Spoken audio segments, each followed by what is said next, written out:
Good morning, good afternoon, everyone. Welcome. Welcome to the College of Business Law webinar series. This is entitled Business Transformation During Challenging Times. This is the first in the series of three, and it's about finding a new normal in the face of COVID-19, Vietnam business impacts and responses. This webinar is a joint initiative between RMIT Melbourne and Vietnam, and I'd like to welcome our guests from across the world, Vietnam, Australia, and different parts of the globe. My name is Dr. Sang Kok, and I am the Senior Program Manager of HR and Entrepreneurship at the School of Business Management in RMIT Vietnam, and I'll be your facilitator for today. Welcome to everyone. We have a great lineup for today's panel, and I've no doubt we'll have some interesting elements in store and different perspectives. We have three different speakers. We'll have Ms. Trang Bui, Senior Director and Head of Markets at Jones Lang LaSalle, followed by Dr. Burkhard Sraj, Senior Program Manager for Management and MBA in RMIT Vietnam. And last but not least, we'll have also Dr. Nuno Ribeiro, Senior Lecturer and Cluster Lead for Tourism and Hospitality in RMIT Vietnam. Before I introduce our first speaker, just a quick note on questions. Please use the chat box for any questions or comments you might have, and we'll have a Q&A session at the end of all the talks. If all goes well, we should have about 15 minutes for questions. Can I start by introducing our first speaker, Ms. Trang Bui? She's the Senior Director and Head of Markets at Jones Lang LaSalle Vietnam. She is responsible for all leasing and commercial work undertaken by JL in Vietnam, with over 14 years experience in tenant representation, marketing and leasing and market research. Since joining JL, she has successfully executed a range of services and projects through Vietnam, Cambodia, and Myanmar. This afternoon, Ms. Trang will provide some details on the landscape and marketplace in Vietnam, discussing the country's strong position in Asia and highlighting the opportunities for potential growth. Can I introduce Ms. Trang for her talk? Thank you very much. Thank you very much, Sang, for the introduction and also for having JL for the webinar today. As introductions, my pleasure to attend the webinar and also sharing about, the exciting chapter of Vietnam. And actually in the past to it, in Vietnam, that personally as a JL business, we got the request from the many multinational company in Vietnam, which come to us and also would like us to work together with them and how to kind of, increase their footprint and also their business in Vietnam. And also JL ourselves, this is the first time ever, our global CEO also have indicated that, how to grow Vietnam business in the much bigger scale. So why Vietnam has been attracting so much attention from foreign investor, and within my sharing today, I really would like to share with you on the different perspective why Vietnam has been so attractive. And then first of all, let's have a look at, the microeconomic background of Vietnam. Vietnam has been known that, as a country in the past 10 years with a very strong GDP growth. And then it's kind of, the second highest GDP growth in Asia Pacific, 7% per annum. Also, is just behind India. And even though during the COVID situation this year, the GDP growth in the first 6 years of Vietnam is the first time ever in the past 10 years. Record is the lowest growth, which is just approximately 2%. But it doesn't mean the negative, at all, because around the world, a lot of places, the GDP growth is a minor figures. And also, if we look at the FDI, the foreign direct investment in Southeast Asia, which has been seen in the past 10 years, particularly, after the financial crisis, finish and start the economy around the world start recover. We have been seeing the FDI, particularly to manufacturing sector, so Southeast Asia and Vietnam is always record is the highest figures. And then that is just overall, about the macroeconomic of Vietnam. Aside from that, according to JLL CD Momentum Index, in the top 20 most dynamic cities in the world this year, Ho Chi Minh cities is ranking at the third, which is just, the dynamic cities, and also Hanoi on ranking on the 7th amongst the top 20 dynamic city in the world.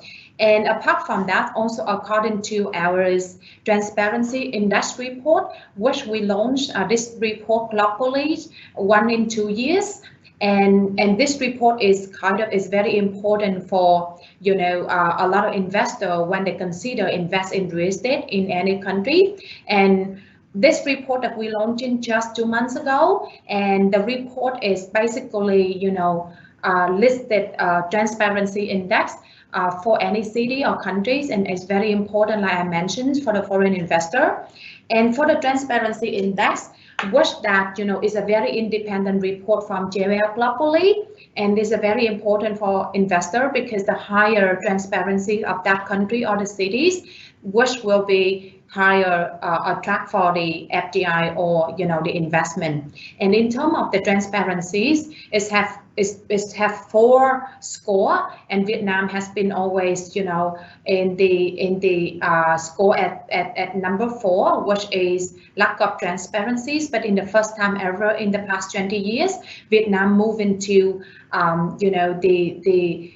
closer to more transparent, and it's called semi-transparent figure. So that's a very exciting. And also this report is ranking based on 210 indicators, and the report that we launched over 163 cities and cover to 99 countries. So this is exciting. And also aside from that, from the transparencies index, which is considered Vietnam is moving to attractive more foreign investor during this time. And aside from that, we see in the past, particularly in the past 10 months, we see the majors FDI come into the countries, and the first time ever in the history of Vietnam, there was one big investment from KKR invested in the state of one of the local Vietnamese company, which is just Vingroup. Is about the deal size is of 650 million USD. It's recorded is the very first biggest investment deal of one of the institutional investor invest to the portfolio of the local company. And aside from that, we see also the investment from the manufacturers, and we saw one of Textile industry invest on moving their production from China to Vietnam with a deal size. The total capital committed to Vietnam is 650 million. And we also during the COVID situations, Vietnam has been well known, and so also gained the trust and also the more impression from the foreign investor, where Vietnam is as well known in the globally for how the country deal with the pandemic and control the situation quite well. And actually here in Vietnam right now, the business particularly for the local economies has already resumed for operations. Actually, I'm sitting in my office right now, and basically our office, we 100% that back to work, and we can commute, and restaurant and bars are open. So this situation is kind of actually abnormal compared to a lot of cities that are around the world that we know that's still under lockdown seriously. And apart from the real estate investment, we also see, like I mentioned, a lot of manufacturers like Panasonic or Apple also launching their their news or investment into the Vietnam. So like I mentioned, why Vietnam has been attractive so much from manufacturers, from the financials investor, is have to go back to the Vietnam with the very strong fundamentals, apart from the the city momentum index I just mentioned, and also transparencies. Figures that Vietnam in the first 20 years that achieve semi-transparent. Vietnam is a very strong fundamentals. And why Vietnam, what is a strong fundamental I'm talking about here? At first, on the map here, I would like to show the geography of Vietnam. And actually, if you see here that our market research put it all together and put the geographies where we show Vietnam is in between the Singapore and China, and also what the 3,200 kilometer coastline, which providing the excellent asset to Vietnam is seas and one of the major shipping routes in the world. And actually 40% cargo transported from Indian Ocean to Pacific had to cross the sea before arriving to China, Japan. and South Korea and United States. So with that strategic location, it allows Vietnam develop, deep seas and support to import export for the, global and also transportation in the region and in the world. Apart from that, also the country itself having the right, policies which the government very much encourage, the economy of the country now export-driven economy, and also particular from that, the movement from China at the moment. What is the movement from China I'm talking about here? You see, China as known as the hub of the produce, good productions and manufacturing in Asia Pacific and also the world. And with the situation right now, the movement from China actually is already start before the pandemic, and also before the trade war between the U.S. And China. In China, from 2012 is attracting so much FDI for manufacturing like Vietnam right now, and a lot of manufacturing in China right now has been well established, and the country itself has been shipping their strategy, from manufacturing the high-tech product or high value product instead of low cost product. So those movement is, those policy written from China put the country, a lot of manufacturer and also the corporation located in China right now found it's a very expensive to be in China. So they try to find alternative solutions, and Southeast Asia as well known as the good option for them to consider, and Vietnam's always the first priorities for those companies to consider to move, because we're next to the China border. And apart from that, also, Vietnam right now, which evolving from the logistics market and also the movement from the supply chains toward to South Asia, and thanks to the strategic location of Vietnam, which attracts so much attention from those movement of supply chain.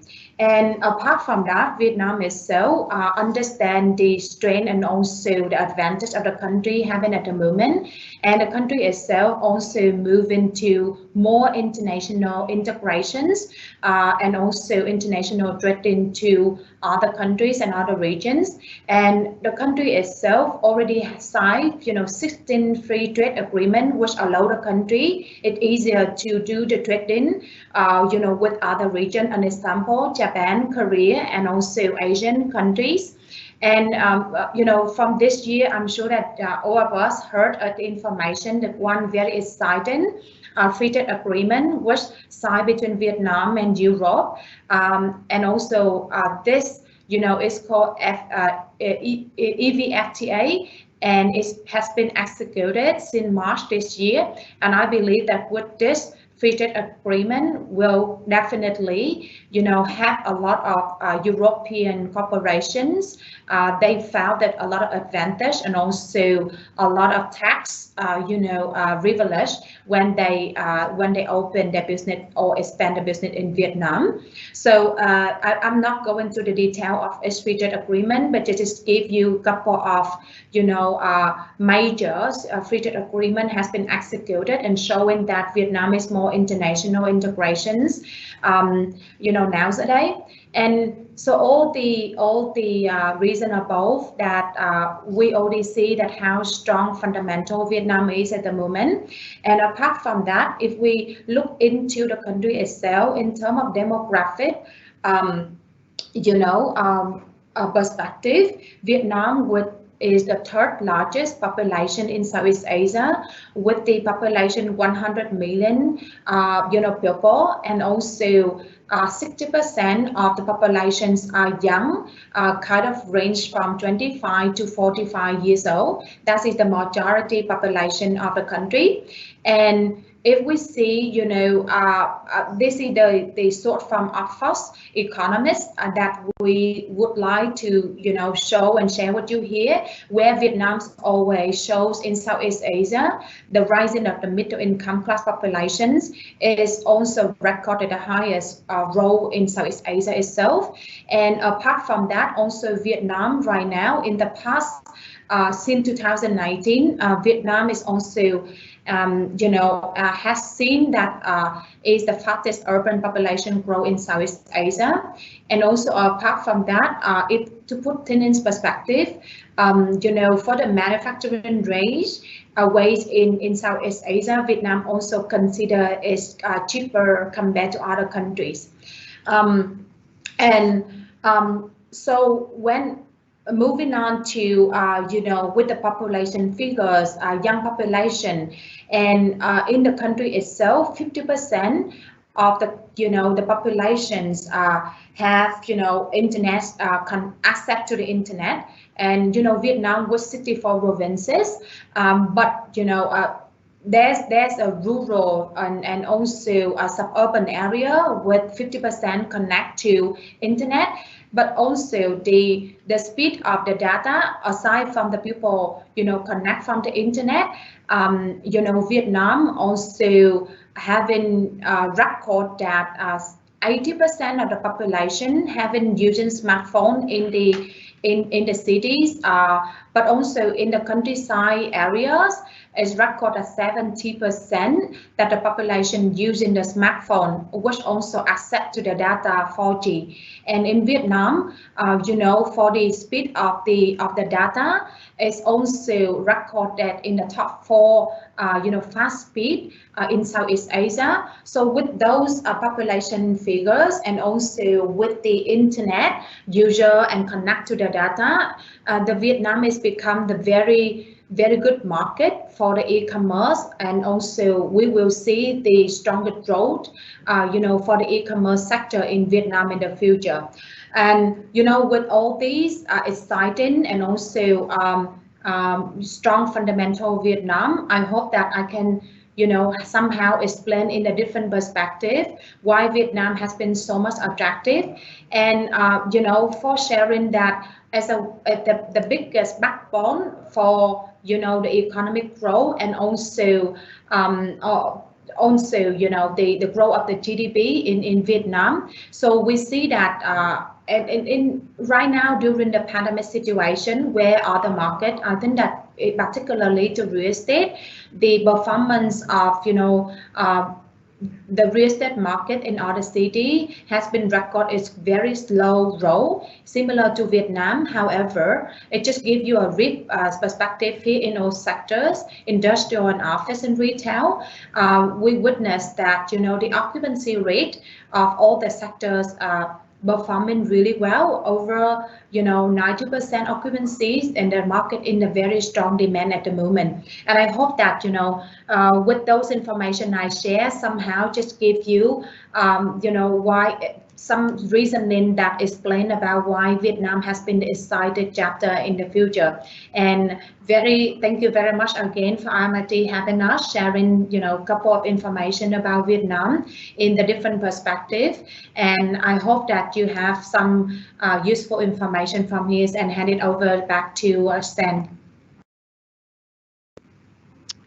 Thank you very much. It's very insightful. It's nice to see different transparency index and the growth in Vietnam, as well as the potential for FDI investment and so on. So loads of opportunities that are taking place in Vietnam. Can I introduce next my colleague, Dr. Burkhard Stranger? He's Senior Program Manager in Management Programs, as well as the MBA. And Burkhard has taught a number of universities internationally, to include Singapore Management University, Walton School, and Harvard Business School. His specialisms are in business strategy and corporate governance. And today, Burkhard will talk about not only the resilience of the Vietnamese economy, but some reasons on why this is the case, and obviously some takeaway points for all of us around the world. Dr. Burkhard, thank you very much. Thank you very much for having me today. And what I'm trying to do with you for the next 10 minutes is to give a little bit more texture on what Cheng just explained to us. Vietnam is doing great. It's on solid fundamentals, and Vietnam has done very, very well. Can you put the next slide, please? So at the end of my little talk for the next 10 minutes, I think we want to understand what dragon fruits and pink burger buns have actually to do with the fact that Vietnam has done really well over the last 6 months. Can you put the next slide?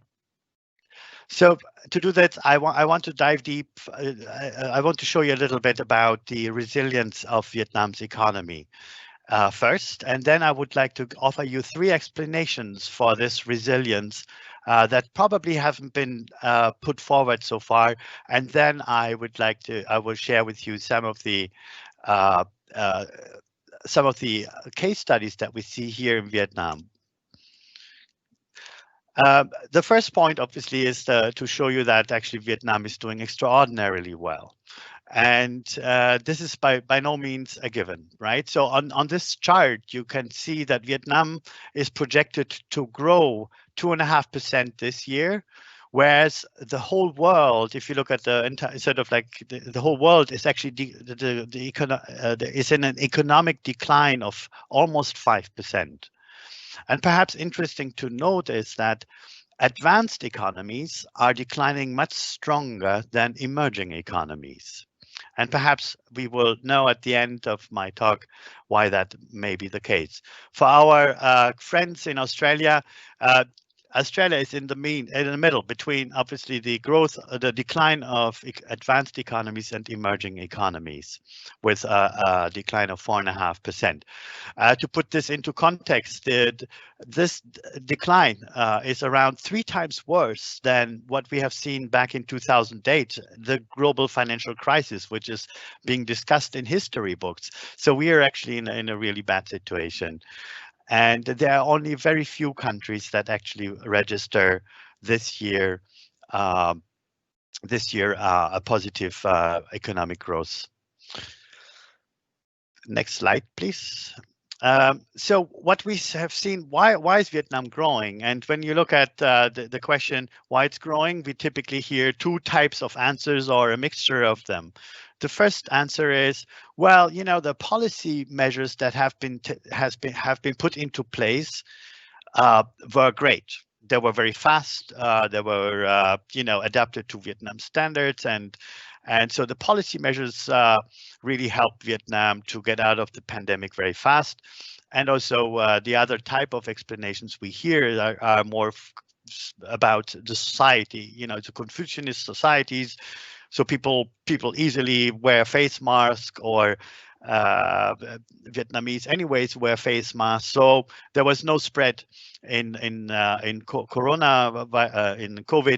very fast here. So essentially those arguments that have been advanced so far basically end up by saying, well, there wasn't really COVID in Vietnam, and that's why the economy is growing. That is not a good argument because of 3 reasons. Vietnam is a bit special as a country. So Vietnam's economy, and so my point will be that the explanations that we hear so far about policy or society are not really acceptable. The first, and this is the first reason, is Chang mentioned this already. Vietnam is the world champion in trade, and we probably overlook this sometimes. Vietnam has trades 200% of its GDP. This is even more than Singapore. So on the upper right sort of side, you see the number 1, 2, and 3 in terms of trade in the world. So Vietnam is trading 200% of its GDP, followed by Belgium and Netherlands. I'm taking out of these statistics small countries like Monaco or some trade, with a sizable population of 10 million. So Vietnam is number 1 of trade in the world. So how come? So obviously, Vietnam is then exposed to the global supply chains, right? Vietnam is also a lower middle income countries. And if you look at the second little chart, Vietnam has a GDP that is below $3,000, whereas the global average is above $11,000. So fluctuation in the world will actually have an overproportionally impact on should have on Vietnam's GDP. And finally, Vietnam is obviously a brick and mortar economy. There's not much of Facebooks here and Googles and digital business models. So the pandemic has affected over proportionally industries that are brick and mortar businesses. So there are 3 points why Vietnam should have been affected by the pandemic much more than it is. So let me then perhaps, can we go to the next slide, please? Give you 3 conjectures, like 3 kind of unproven hypotheses why Vietnam has done so well. And these are very different hypotheses, sort of explanations from what we hear. The first one is about access to capital. The second one is about the specificity of Vietnamese organizations. And the third one is about the mindset of Vietnamese. Next slide, please. So let me talk just very briefly about the first point, that Vietnamese companies have very little debt. So what we call low leverage, right? So, and for 2 reasons. The first reason is most companies actually don't have access at all. They can't collateralize and so forth. So they go to a bank and for your business, or you don't get a loan from a bank or even from capital markets, as we show up there. But even if you should be able to get debt, to be able to finance your growth with a loan from someone, you will pay a lot for that. Sort of nominal rates are around 10%. So if you go to a bank and they will say, okay, 10%, 10% is the cost of loan. So if you just subtract inflation, you will see that actually the real interest rates are 6%, also kind of very high around the world. So most Vietnamese firms are fully financed with the owner's money, with equity, right? So next slide, please. Perhaps also just as an add-on to the prior slide, so if it's fully financed by their own money, the good news is about this is you don't have to pay interest every month or so. So even if the business is not growing very well, the bank will not sort of annoy you, right? So you don't have less of deterministic cash outflows, and that tides you over bad times. The second point is that if you divide the world into, we can divide the world into many countries, into many groups, right? Into beer drinking countries and into wine drinking countries. But I'm a strategy guy, so we look at divide countries into 2 classes. One is those that actually have formal governance mechanisms and those that have relational governance mechanisms. So here we are talking about how decisions are made, what's the relationship between firms and within the organization. So as you probably, in Vietnam, we have a very strong the character of the organizations in Vietnam are about not so much based on contracts, but based on relationships, right? So we see also very small companies in Vietnam. So usually these are family companies, right? So you have the entire family and some friends in your firm. And this is a sort of a second point for what I think why Vietnam is doing well in the pandemic is because once you don't have contracts in place and processes, you can change things very fast. So for large organizations, it's very hard to change because they have all these contracts and processes in place and so forth. So the velocity of change is enabled in Vietnam through their small size and through the relationship-based governance. Next slide, please. And the third point, so Vietnamese have a very open mind. Lots of different sources of influences in the culture. So as you can see here, you just look at the kind of the law in Vietnam is based on a mishmash of many things, whereas usually law is either civil law or common law, but the law in Vietnam is a mixture of Soviet law with civil law and a bit of common law. And that conditions specific mindset. The second, which is much more open and to new ideas and so forth. The second point is that we have some kind of newness in the economy in Vietnam. So the stock market has been founded in 2000, which means the stock market is younger than many of our students, and so sort of private business is a fairly new thing, and this makes has a result that actually there is no dominant logic, which in strategy means there's one way of doing things. So businesses are still searching for their strategy and so forth. Next slide, please. So I want to just talk about three little case studies about the manufacturing in the manufacturing industry, in textile and in agriculture, to make a point why Vietnam has been doing so well. Next slide. So the paragon of perhaps flexibility in corporations is Vietnam's largest corporations, which is Vin Group. They have an automotive subsidiary where Vin Group has just built a shiny new production line for automotives. And within 1 month after the outbreak of the pandemic, they started to produce ventilators and are exporting them now into the world using their automotive production line. Incredible feat, especially because it's a large company. Next slide, please. The other two examples that I just mentioned here is one is Vietnam's textile industry, which was heavily affected by supply chain disruptions coming from China. They didn't get any more raw materials, so they're moving to face masks, and now Vietnam is basically the world's face mask factory.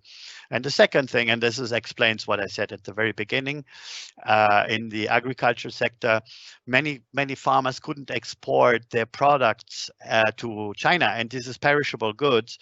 So what bakeries around Vietnam invented, so to speak, is to bake bread with the liquid from dragon fruits, which then otherwise would be perished.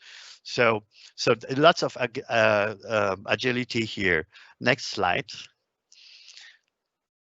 So to wrap it up, I just wanted to say that the three reasons that I mentioned, that the low financial debt, the relationship-based organization, and the agile mindset are probably explanations why Vietnam is doing so well. But but also we have to say that probably these are not these reasons may actually be an obstacle to for Vietnam to for further growth, and so this should not be a reason why Vietnam should stop its structural reforms in many of the areas of governance and financial market development. So this is it for me, and I give it back to Dr. Seng. Thank you. Thank you very much, Dr. Burkhardt. Very interesting. It sounds like a lot of the country does over is very agile, very little. The successes are based on the culture of business and pretty much the way things are done in Vietnam. So very, very interesting. Thank you very much. Also, perhaps a pink booger for me for dinner tonight. Thank you. Can I introduce our final speaker, which is Dr. Nuno Ribeiro. Dr. Nuno is a senior lecturer and research cluster lead for tourism and hospitality here in Vietnam. His interests focus on cultural impacts on travel behavior, the development of tourism destinations, and also how best to enhance all aspects of tourism and hospitality. So in today's talk, Nuno will talk about the different success stories in Vietnam, the country's response to COVID, and what lessons we can learn from here for other parts of the world. Dr. Nuno, thank you very much. Thank you very much, Dr. Seng. Given that we are moving from the general to the particular, I bring to our audience a little case study in regard to Vietnam's arguably most extraordinary success story that has to do with tourism and tourism development in Vietnam. We can move to the next slide, please. We are amidst a pandemic that has affected a variety of industries, but perhaps no other more visibly than tourism. We went from a record-breaking year in terms of international tourist arrivals, not just for Vietnam, for the entire world, and international tourism receipts, literally in some countries to zero. Vietnam has been perhaps the most agile, the fastest in responding to the pandemic, a success story that unfortunately sometimes is neglected in the international media, but that is beginning to reap the benefits in regard to tourism, and that's what I bring to you today. Next slide, please. Tourism in Vietnam really is an extremely recent phenomenon. It dates from a few years after the Doi Mui reforms, as you know, started in 1986. It begins with a very small book by a then burgeoning enterprise called Lonely Planet, which you have on the left-hand side of your image, Southeast Asia on a Shoestring, and that was published in 1992. That was a landmark year for Vietnam. 1 year later, Lonely Planet publishes the Travel Survival Kit for Vietnam, and that year 1993 marks the beginning of Vietnam's success story in regard to tourism. I have some figures for you here. Right underneath Vietnam's official tourism logo, Vietnam Timeless Charm. In 2005, we go from just barely 1.3 million international visitor arrivals. Roughly 10 years later, we times that by 10 million, 26% higher than the previous year. And let me remind our audience that tourism has been growing constantly by double digits in the last 30 years. In 2019, what we'd like to call perhaps the latest normal year in regard to tourism receipts and arrivals, we welcomed 18 million tourists, international tourists, 16.2% higher in 2018. And then in June of this year, 2020, we welcomed only 3.7 million, a 55.8% lower than the previous year. Could we move to the next slide, please? This, of course, as a dramatic contribution to GDP and growth in Vietnam. Our estimates between 8 and 14%. I think they're more closely in the lines of 12% for GDP if we account for direct, indirect, and induced impacts. And this is a remarkable number. The best estimate that we can have points at around 30 billion US for 2019 for tourism revenues. And by the way, these are counted only using direct and indirect impacts. We're not adding induced impact. That would be even greater.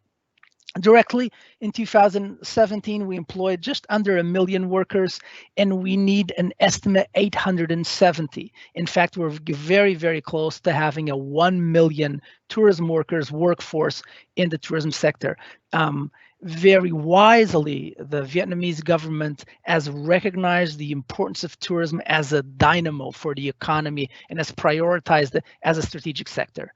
It is a driver for socioeconomic development. There is a strategic plan for tourism, Political Bureau Resolution number 8NQ/TW from January 2010 has recognized this with the ultimate aim of turning tourism into a spearhead industry. The main goal is within a few years to make tourism in Vietnam a success story for the rest of Southeast Asia. Could we move to the next slide, please? We do have some unique features that bear mention in regard to tourism in Vietnam. We are extremely dependent on a very small number of markets. And when I say small, I mean two. China and South Korea, for a variety of reasons, primarily business travel, cost efficiencies, and also distance, comprise more than 50%. And this has been made abundantly clear during these pandemic times when, of course, the very first country to be hit very hard by the end COVID pandemic was China. That represented a dramatic reduction in the span of mere weeks when we went from millions of tourists from China literally to zero. Also, the number of tourism receipts uncharacteristically in most receiving countries in the world, domestic tourism always surpasses tourism receipts, not so much in Vietnam. I call your attention to this graph right here in 2018 that shows that international visits represent almost twice as much as the receipts from domestic tourism. This is somewhat uncommon. It is an interesting and attractive country for tourism investors. There's a highly educated, highly mobile, immensely active population, a very favorable legislative environment. In fact, tourism is recognized in a variety of laws as a dynamic sector. And of course, we should recognize that could we move to the next slide, please? One of the most critical aspects for international travel since World War II has been safety and security. Yes, people will travel to beautiful places. Yes, people will travel to interesting historical places, but primarily they will travel to safe places. And Vietnam has abundantly demonstrated with its swift response to COVID-19 that it is one of those destinations. Next slide, please. As we can see here, we are at the point where we are leveraging Vietnam's fantastic response to end COVID into something that the tourism industry can benefit. In addition to the general response to the pandemic, the primary focus was on health and security. There was a great level of civic mindset. The entire population collaborated. For example, as some of our guest presenters that we had the pleasure of listening today already mentioned, everyone wears masks. Everyone thinks of the remainder of society as everyone has a role to play, in fighting the epidemic, but also there was an immediate financial support for tourism organizations. There were loan forgiveness programs. There were new tourism marketing campaigns, and very wisely, Vietnam has recognized that this pandemic time, because it is so unique, it is indeed unprecedented. It represents a unique opportunity to retrain the workforce, to launch new marketing campaigns. Vietnam is positioning itself to be the very first country out the gate that as soon as it is safe to receive international visitors from safe destinations in the Asia Pacific and beyond region, Vietnam was one of the very first ones to receive them. And also, next slide, please. There has been a very dramatic response to turning to domestic tourism as a source of revenue. Again, let me recall to our audience, I just mentioned a couple of minutes ago that somewhat uncharacteristically, domestic tourism accounts for about 1/2 of tourism receipts in the country. We are now trying to reverse that, which is very wise. If you can see on these charts here, on these two tables from 2019, we go from 15% where the searches are by domestic tourism, we moved to 61%. So there is an awakening of the domestic travel market that are now being recognized as the true dynamo of the Vietnamese tourism industry. Next slide, please. So what lessons can we draw, not just internally, but externally as well? What can we learn from Vietnam's response to the pandemic and its focusing on tourism as a growth sector, as a development sector for the future? There are certainly some lessons that we can acquire on a regional level, but also beyond that, I think the world has a thing or two to learn from Vietnam, not just in regard to Vietnam's response to end COVID and the pandemic, which truly is remarkable, but in regard to tourism as an engine for development. Next slide, please. First, let me re-emphasize this. Safety and security must be paramount. It is better to wait until everything is absolutely safe, until tourists feel safe, until companies have safety and risk management plans in place. This will bring dividends later on. Government oversight has also been a key factor of why Vietnam is perceived as a safe country and why it was so agile in providing financial measures of security, and why it has, compared with other receiving tourism countries, such a low percentage of unemployment directly related to the end COVID pandemic. The cultural landscape, it bears in mind, as some of our guest presenters have spoken just a little while ago, it is a unique blend of cultures, and some knowledge of Vietnamese culture has assisted immensely in international companies, the large hotel groups, in surviving the COVID pandemic. Lastly, just one point that bears in mind, the wheel is indeed turning. And for Southeast Asia, long are the days of the large tourist groups from emitting countries such as China or Korea or Japan. We are now seeing the rise of the young affluent, independent travelers. We're seeing that right here in Vietnam, where a great deal of the domestic market is being spearheaded not by families, but instead by either single travelers or duos or even trios of young travelers aged between 24 and 34 that are indeed dynamizing the market and showcasing not just to other Vietnamese travelers, but to the rest of the world via social media, the wonders of Vietnam as a tourism destination, and again, the safety of Vietnam for not just this demographic, but the remaining demographics.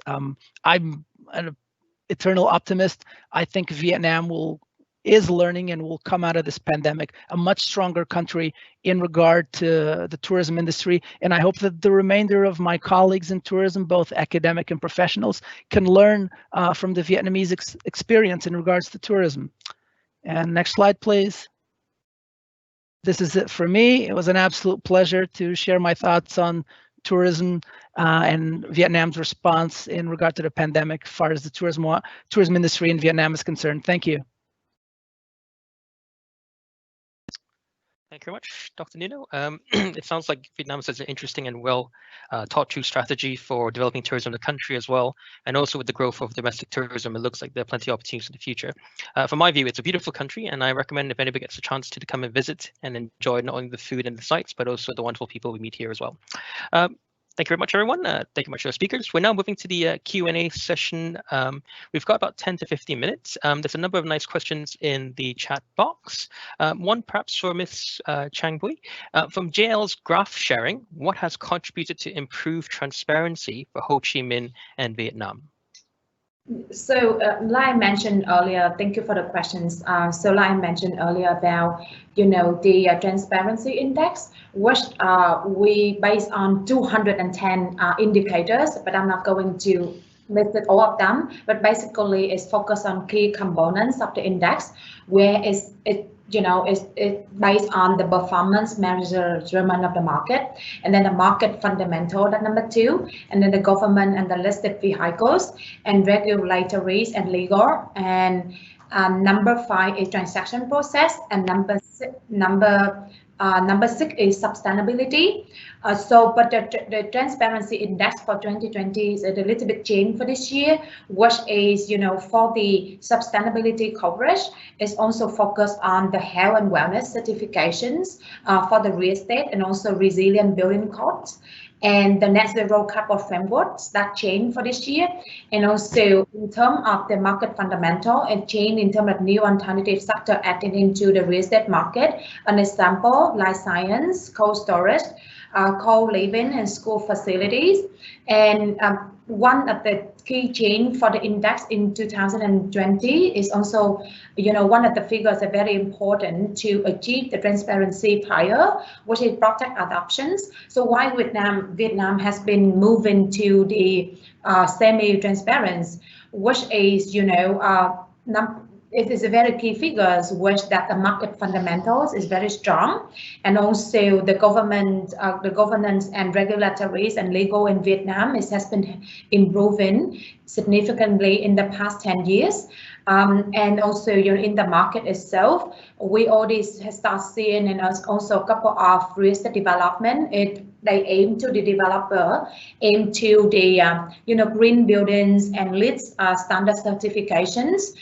So those, and in terms of alternative sectors, Vietnam's very strong role at the moment for life science sectors, and beside from that, also the data centers. Cold storage definitely a strong role for Vietnam, and then co-living as well. So though it's contributed and make Vietnam become, moving to semi-transparent in the first time. And for this is very important because it's also push for investment and improve business efficiencies and have to environment and raise employee well-being. As well. So those key figures is have to Vietnam is moving to a closer to transparency. Thank you very much. There's another question here. What advice do you have for firms, businesses, SMEs on how to deal with the current difficulties under COVID? Perhaps Dr. Burkhardt, you might be able to illuminate. Yeah, thank you. Obviously, this is this question is on everybody's mind. So what can we do, right? The first thing. Well, you have to save obviously your company, right? So it depends on how much exposure do you have to the current downturn. So you have to be very careful with cash and sort of I think there's only one reason why companies go bankrupt, right? And that one reason is they run out of cash. Right. So I think really this is also what McKinsey says. Make sure you have a good handle on your cash schedule. The second point is we have to take care of our employees, right? So perhaps there's a lot of so the way how we deal with our employees, how we communicate with our employees.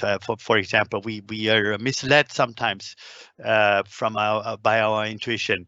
We would actually say to our employees that everything is okay, right? Although we know it's not. So be honest. So we could think about how do we communicate with perhaps the most valuable asset that we have is our employees. So really take care of the employee. So once you have the cash and the employee sort of in order, I think then you should be rethinking how you do business. And probably we have seen these meme on social media, but it's like, who led the digital innovation strategy in your company? Was it your CEO, your CFO, or was it COVID? Right. So think about that. This is the opportunity. So sometimes we need a wake-up call. That is an external shock, like COVID is, right? So we need a wake-up call to actually rethink the way how we do business. Change management is one of the hardest things in business, in fact. So this is the opportunity to actually move things forward and think about, this topic of digital transformation. What does that mean for you? What kind of process within your firm? Is it the hiring process? Is it the sales process? Is it the design process? So what can you do digital? And with that, obviously, you are much more resilient towards other external shocks. So take care of your cash, take care of your work employees, and then rethink the processes and think about how you can digitize those processes. These are my perhaps one last one. I think that if you have downtime, you have basically slack assets, right? So think about make use of it. Perhaps in the hospitality industry, if you don't take, why don't you send your receptionist to a digital media education program? Or why don't you spruce up your hotel or restaurant? So make use of the downtime that you have right now. I think that's kind of like an obvious one, but I think there's some people waiting.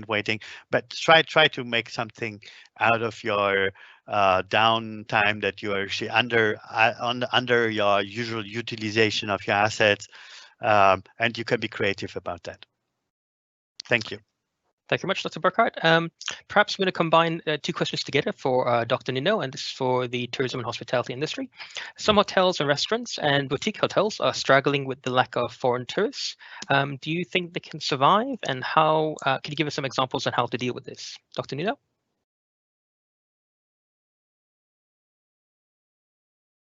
Thank you, Dr. Seng. A really interesting question. I think this is on the foremost mind of everyone. I'm a eternal optimist. So my answer very quickly will be yes, I think they can survive. I think they should survive, provided that they do the following. First, I completely agree with Dr. Burkhardt. This is an opportunity. It's an opportunity to refocus. It's an opportunity to retrain. And we have to remember the long gone are the days where we sell heads and beds. We don't sell hotel stays. We don't sell nights in hotels. We sell experiences. I drill this into my students day in and day out, and it's something that we should not forget. Hotels are a lot more than places where people stay the night. Restaurants are a lot more where people go to eat. We sell an entire experience, and part of that experience as recently as 10 years ago was not considered a huge deal. A spa, a gym, a good hotel restaurant, those what we used to call ancillary services are now an integral part of the tourism experience. And that's what more and more increasingly tourists are looking forward to. Now, to speak a little bit more closely to the aim of the question, yes, it is true. A variety of businesses were, if incredibly dependent on international tourists that for obvious reasons will not be able to recapture. But the domestic market in Vietnam has shown signs not just of resilience, but of a remarkable interest. We went, I think the latest figures point to a 20 to 45% increase in domestic trips in the last 6 months alone. So there is a huge potential. But that means that a variety of, I'm going to use the word in quotation marks, traditional hotels and restaurants have to refocus. They have to cater not just to international tourists, but to domestic tourists. These are tourists who have different habits, they have different preferences, and these must be studied and responded to. Also, Dr. Burkhardt is correct. Perhaps in no other industry is the profit margin so razor thin as in restaurants and hotels. It is necessary to have good cash reserves, and this is also an opportunity to train their workforce. Why not send part of that workforce? Do not fire them. Put them on furlough, put them on extended leave and send them for a retraining. We already know that a trained workforce in hospitality is essential. And the more training they have, the better it is. In regards specifically to boutique hotels, especially with little cash flow, I think the solution will be by approaching larger companies, perhaps even some financial institutions, and exchanging part of equity for extended loans. Few hotels can resist a prolonged downturn in business for a long time, unless, of course, they have very strong financial reserves.